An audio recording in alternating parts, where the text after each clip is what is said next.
Hi, this is Tracy with DIY or Bust. So today we're going to talk about this great Ryobi router table and how to make the DeWalt router work with it.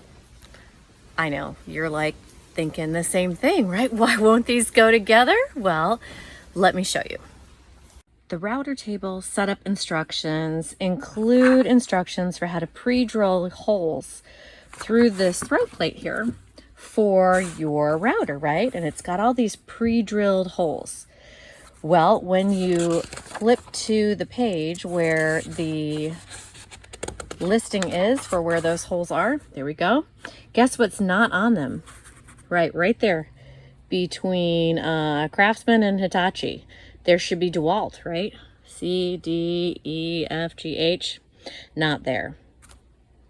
So I don't know, did DeWalt not want to play when Ryobi called him up and said, hey, we're making this table. Do you want us to put your custom sizes on there for your router so anybody who owns one can have an easy time of it? And DeWalt said, nah, we're going to pass. We want them to buy our own router table. Maybe, I don't know. But I'm telling you, I couldn't afford the DeWalt router table. And a friend recommended the DeWalt router because he said they're awesome and I trust his opinion. So I had to figure out how to make this work. The first thing I did was to take this throat plate off of the router. Like that. Then I needed to position it accordingly on this throat plate and drill some holes. Let me show you what I did. Okay, so this is the bottom. We would screw the router onto this side of it, so I'm just going to flip this over to make it a little easier.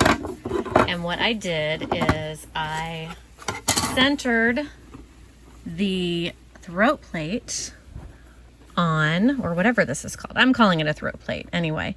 I centered it on this hole, and then I took my handy dandy paint marker and I marked through each one of those little holes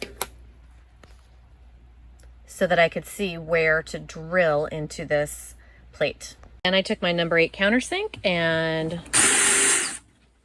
4 holes later, took a little bit of extra ink and marked where those holes go. So I drilled a nice countersink hole in there, into which the standard screw that came with the unit goes. That works out great. Gonna screw this onto the base now. We just take this out of here, put it right on, line the holes up, and that takes a little bit to get those holes lined up perfectly. I will spare you my fiddle farting around, but use the center of the router and the router bit to guide you, and then just rotate this around until you see all 4 of those holes line up, and then screw in the 4 screws. That is what it looks like when it is installed onto the plate, screwed on there. You should be able to just pick this up and drop it in.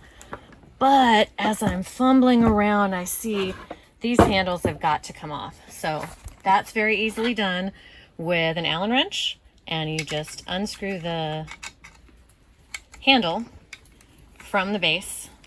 Pretty straightforward operation. All right, we got the holes drilled, we got the screws mounted to the router through it. We're ready to put it into the table.